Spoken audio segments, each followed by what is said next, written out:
સાથીઓ, અમે અડધા કલાક લેટ પડ્યા એનું કારણ અહીંયા નજીક એક ફાટક છે. તમે બધા ફાટક જોઈ હશે, જોઈ છે ને? પેલું નાકું 3 વખત પડ્યું, ચોથી વખતે અમારો વારો આવ્યો છે. એકવાર પડ્યું, અમે પાછા થોડા આગળ આવ્યા, પાછું પડ્યું, પાછા આગળ આવ્યા, ત્રીજી વાર પડ્યું તો પણ નંબર લાગ્યો. ચોથી વખત એ નાકું ઉભું થયું ત્યારે અમે આવ્યા અને લેટ થયા છે. એટલે આ લેટ થવાનું કારણ તમને બતાવવું જરૂરી છે. અમે જ્યારે 15મી મે 2022 ગુજરાતમાં પરિવર્તન યાત્રા આમ આદમી પાર્ટી દ્વારા કાઢવામાં આવી હતી અને ઉમરગામથી એનો શુભારંભ કરવામાં આવ્યો હતો, ત્યારે પણ આ નાકામાં અમે અટવાયા હતા. આજે 4 વર્ષ થઈ ગયા, આજે પણ આ નાકામાં જ અટવાઈએ છીએ. આ ભાજપનો વિકાસ છે. ત્યારે સાથીઓ, આ ઇન્ડસ્ટ્રીયલ એરિયા છે. અહીંયા એશિયાની બીજા નંબરની ઔદ્યોગિક વસાહતો છે. ઘણા આપણા પરિવારના યુવાનો, વડીલો આ કંપનીઓમાં કામ કરે છે.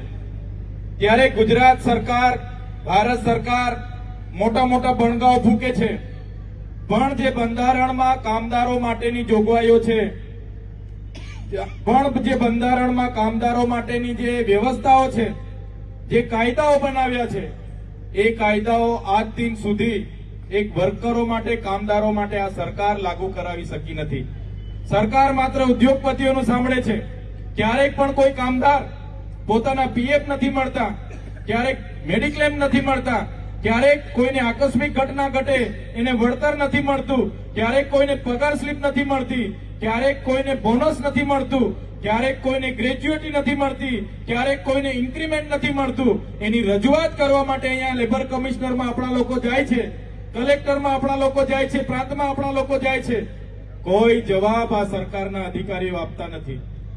આ બધા પ્રાવધાન બાબા સાહેબ આંબેડકરના સંવિધાનમાં કરેલા છે કે જ્યારે પણ કોઈ વર્કર કંપનીમાં કામે લાગે છે, પહેલા દિવસથી જ એને મિનિમમ વેજીસનો કાયદો 1948 અંતર્ગત જે પણ ધારા ધોરણ મુજબ એને લઘુત્તમ વેતન ધારો હોય એ પ્રકારે એને 8 કલાકના કામમાં શ્રમિક, કુશળ શ્રમિક અને બિનકુશળ શ્રમિક તરીકે 3 સ્લેબમાં એને એ મહેનતાણું આપવાની જોગવાઈ આ સરકારમાં કરી છે.